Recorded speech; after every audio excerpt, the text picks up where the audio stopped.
Welcome in everybody to the 10th video in my 12-part rookie profile series. And after a long run of wide receivers, we're headed back to the running back position. We're going to be talking about my rookie RB5, my 110 in one quarterback leagues, 2.02 in superflex leagues, and that's TCU running back Kendre Miller. Looking at Miller's college career, both he and Zach Evans came into TCU in 2020. Both split carries basically 50-50 that year at 54 attempts each, with Miller rushing for 388 yards and 2 touchdowns, and also only catching 1 pass all year. So nothing really happening here as a freshman, but that's okay. We'll move on to 2021 because, again, Evans and Miller split touches statistically by end-of-year numbers, but that was really because of a turf toe injury that Zach Evans suffered halfway through the year.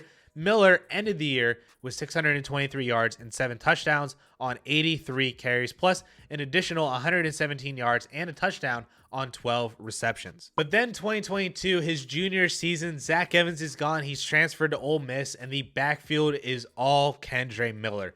1,400 rushing yards, 17 touchdowns on 224 carries. Still not a lot really in the receiving aspect, only 116 yards on 16 receptions. But the rushing production cannot be understated. 7 100-yard games, including 5 in a row mid-season, and scored a touchdown in all but one game, which was the semifinal game against Michigan, where he actually left halfway through the game with an MCL sprain. So moving over to the analytics, let me remind you of my 10 marker system for evaluating running back prospects, which is just a series of baselines that I want players to hit based on what previously successful players in the NFL had coming out of college. And for reference, Bijan Robinson, my RB1, is going to hit on all 10 of these.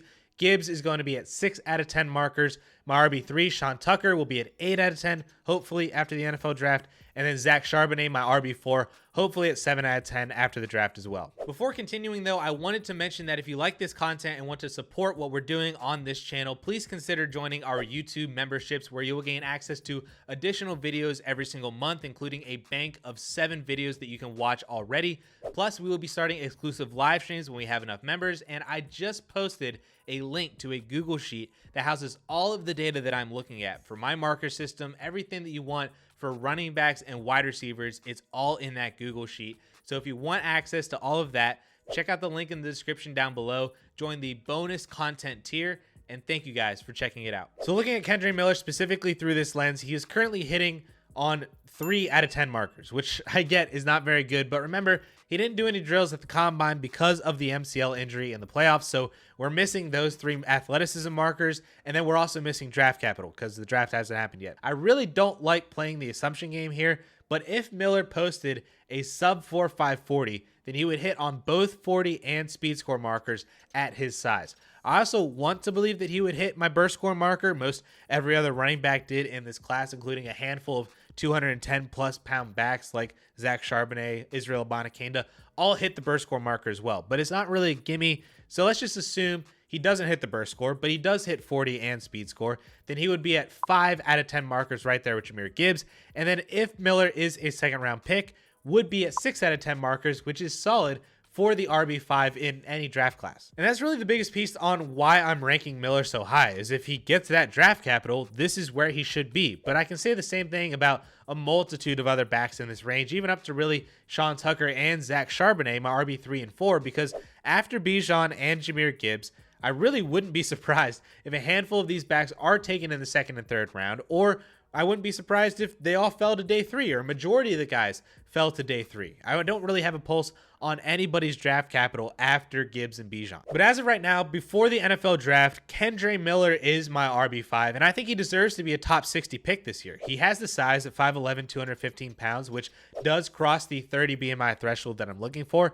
And even though he wasn't productive the first 2 years of his career at TCU, he was insanely productive in 2022, and his career yards per carry is one of the highest in the class at 6.7. And even though he didn't test at the combine, he does have really good long speed, surprisingly good acceleration at the start too, all of which that he showcases on film. And he didn't really show much in terms of pass catching at TCU, only 29 career receptions in those 3 years. And it's not to say that he can't do it, it's just it really isn't a strong suit of his. But when you look at Miller's entire profile, I see a better version of Dameon Pierce. I've actually called him Dameon Pierce with draft capital in a video on this channel before. And other really good comps for Miller are guys like Rashad Penny, maybe a slightly bigger Miles Sanders.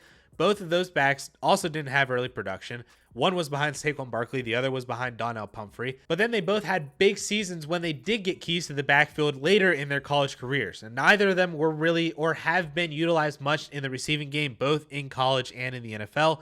But overall, they've just been a really good rushers and have the ability to be a ground and pound type player while also making splash plays. And coincidentally enough, as Sanders was in Philly, now Rashad Penny is in Philly, the Eagles have been my primary destination for Kendre Miller basically all draft season long. I said in my Sean Tucker video that I don't think there's a better pairing of a running back in this class to an NFL team this year than Sean Tucker to Miami, but Kendre Miller to the Philadelphia Eagles is a close second. It just fits so well. The Eagles want a workhorse back, not like a 3-down guy. They've never wanted a 3-down guy, but a workhorse that they can hand the ball off to 250, 260 times a year as an additional weapon that defenses have to account for, and that's what Kendre Miller can be. Miles Sanders just had almost 1,300 yards and 11 touchdowns on the ground in 2022, finishing as a top 15 back in fantasy. That is a perfect role for Kendre Miller. Listen, Philly, be the smart organization that I know you are. Pass on Bijan Robinson in the first, and then just draft Kendre Miller in the second round. There's other teams in the second round that I wouldn't mind too, like Tampa Bay for the Leonard Fournette workload, even with Rachaad White there. Dallas with Tony Pollard. Zeke still had 230 carries last year while Pollard was doing his thing. Kendre Miller can come in, just be a younger, more explosive version of Zeke. New England, I think, fits to replace the Damian Harris role. Buffalo, Atlanta, Miami still. There are a lot of teams that I'll be watching in that mid to late second round range to see if they do pull the trigger on Kendre Miller. And if they do, then for me, he's a top 5 running back in this class. But if you found this video first and you missed my profile on my 1.09 and wide receiver 5 in this class, Zay Flowers, and why I think that he's a good prospect, maybe not as great as a lot of you guys out there think he actually is, then you can watch that video right up here.